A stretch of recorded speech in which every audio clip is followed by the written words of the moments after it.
So this was one of the most out of left field buffs I want to say it feels like I've seen in a while, but we've seen like a good couple like out of left field ones lately, like Geronimo, for example.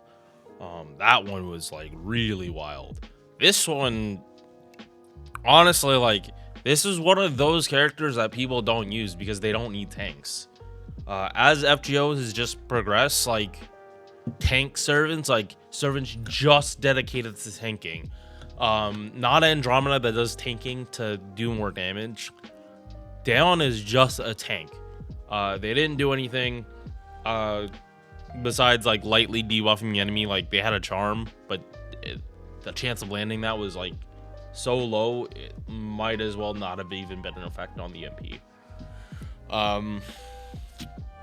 Yeah, so let's talk about Daon.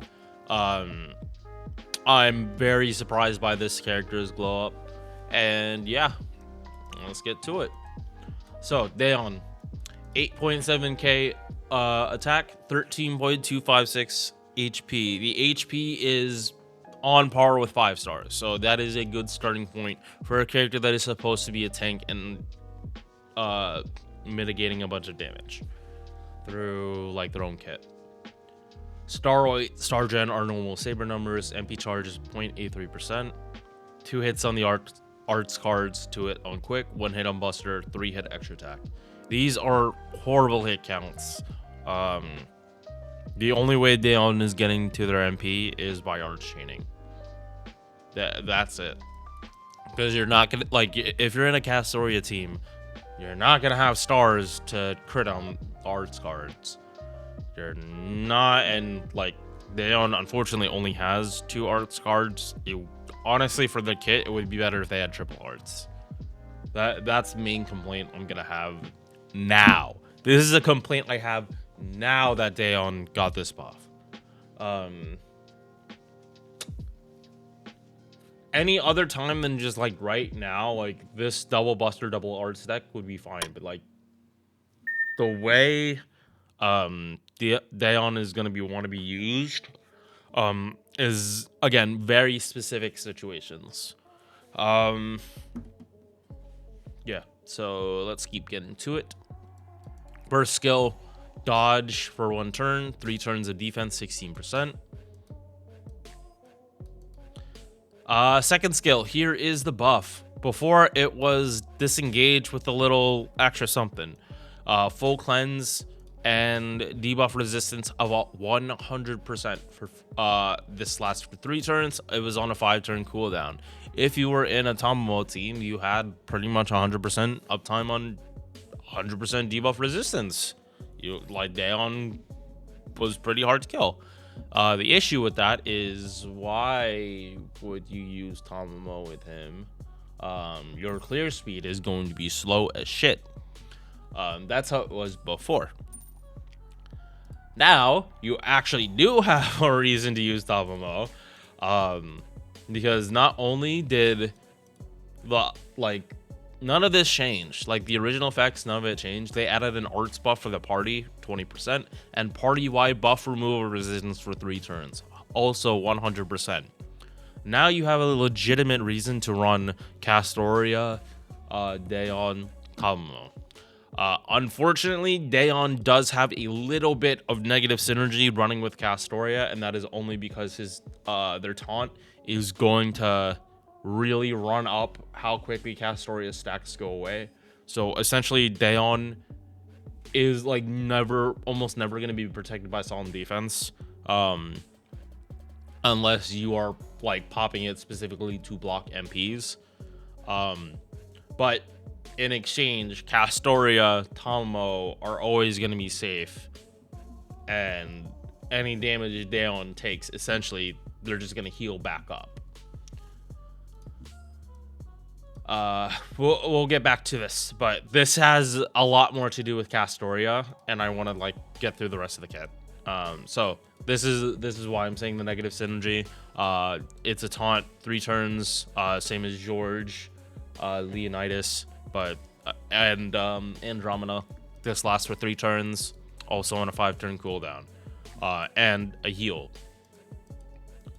So going back to this, is Tamamo necessary? No, but if you're fighting a boss that is constantly spamming buff removal, like a lot, like more than one turn, like more than 1 or 2 turns of it. Again, there's a very specific fight in Lost Vault 7 where something like this would have been very, very, very helpful for that fight. Especially using Bizet. Because the cadence for that fight makes something like this actually like really doable. And Bizet kind of would benefit from the turn duration for this. Very specifically, Bizet wants this turn duration of the buff removal resistance for that specific fight in Lost Vault 7. Depending on your party size is why you would need more than 1 turn of this. That's all I'm gonna say for that fight. But just know, if you like, that's definitely a fuck around and find out fight, and you really don't want to be finding out how annoying that fight can be. All right. Passives: 15% debuff resistance, 8% quick. Appends, you're gonna want this just because I see Daon as a support. Especially now, I would not invest in this like anti-assassin or crit damage. Wouldn't invest in extra attack, because if you're hitting extra attack with Daon, I feel something went wrong. You should just be trying to do arch chains if possible. Skill reloading, it got, like, I always like bring this up, like skill reloading makes Tamamo start faster. Mana loading also makes her start faster. So it's like those are the best 2 support appends, and really the only 2 support appends.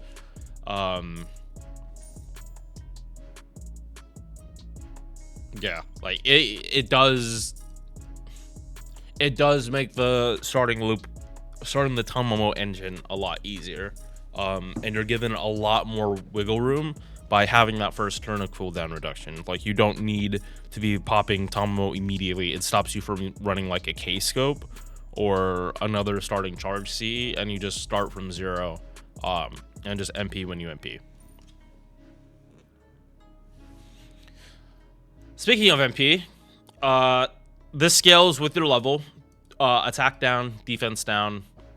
Goes from 10% to 30%, so MP2 is definitely where you want Daon to be. At the very least, you do not want to be using them at MP1. Like, you're not going to notice 10% down that much. You will definitely notice 30%. But again, sorry, for a second there I thought I was talking about the tier list because I've been in the middle of doing so many of them. But no, we're not talking about only MP1. We are actually talking about MP5. This is definitely a character that if you can get, also scaling change. Nope, scaling's always been the same. Also, how I feel about buffed MPs. Like, this was a really stupid one. This is a really, like, their release shouldn't have been like this MP, because it's just that bad. Lasting for 3 turns, definitely better than 2 turns. And also the fact that this charm chance was only fucking 10%. How? Like, this OC is year 1 design in a nutshell.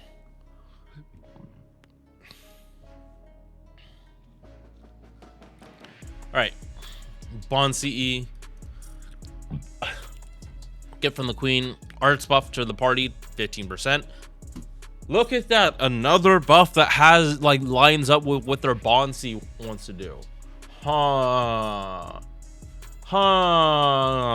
It's almost like half these buff lately also have to do with their Bond CEs. That's crazy. There's no point in me mentioning it again this time, chat. All right. Yeah, so that is Daon. Last thing, just mats to level. They don't need gold mats just because they came out so early in the game. Only real mat they need is proofs. Everything else you can kind of get in excess pretty much. I think everything else is on storm pods. Like this is definitely a storm pod mat. Pages I think are storm pod too, but I don't think they're guaranteed. Actually I think that node is like storm forbidden pages and Bruce. And snake gems, they're not that bad. They're not that bad thing to farm. There's like a caster node with like it, and it's like 3 with 200,000. Like literally any AoE rider that can hit 100,000 neutral can be able to do that node.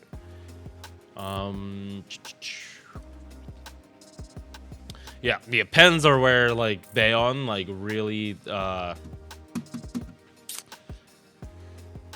bloats up in the mat requirement, but this is kind of very common for appends, especially for the older servants, because they just liked cramming and down some of these newer mats down their fucking throats. Like scales, like these 3 in particular are lost belt mats. I'm like 90% sure.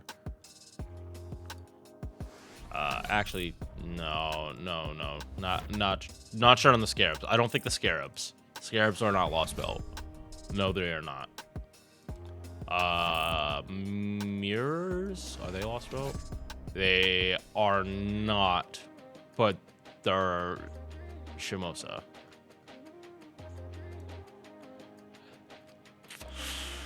It's even hard to say this is a lost belt map. This is like just not. They're just not. They're not found in the lost belts. It's like around. It gravitates around the lost belt arc, but not the lost belt arc itself. All right. So this is the if you have this character and you are ever running to fights that have buff removal, just bring this. Just bring this character. If it's only one time,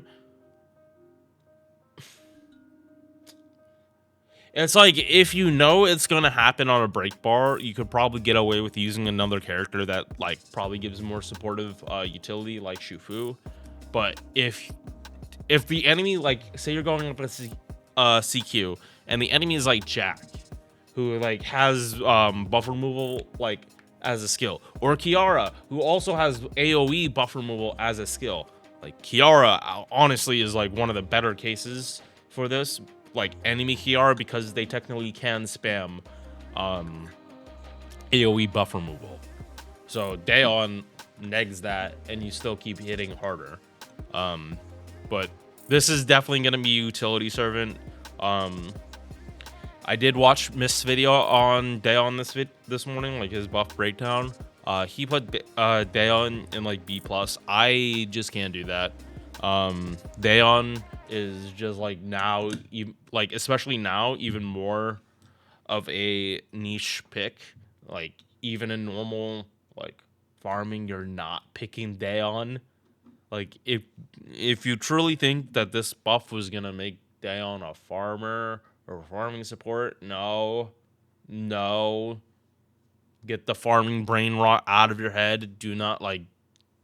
Don't bring this character to farming. That's not what they're for. On my list, Daeon is definitely going into extremely niche if they're not already there. Again, brain farting right now because I've done so many lists in the last 3 months of where I actually placed Daeon. I don't think it was that high, and if they're higher than C, like they're still going into super niche. Sorry, like when you need this, you need this. When you don't need it, you don't care about it. That's essentially what it is. All right, I will see you guys in the next one. Peace. Thank you for making it to the end of this video. If you enjoyed, drop a like or sub. Hope to see you in the next one. Peace.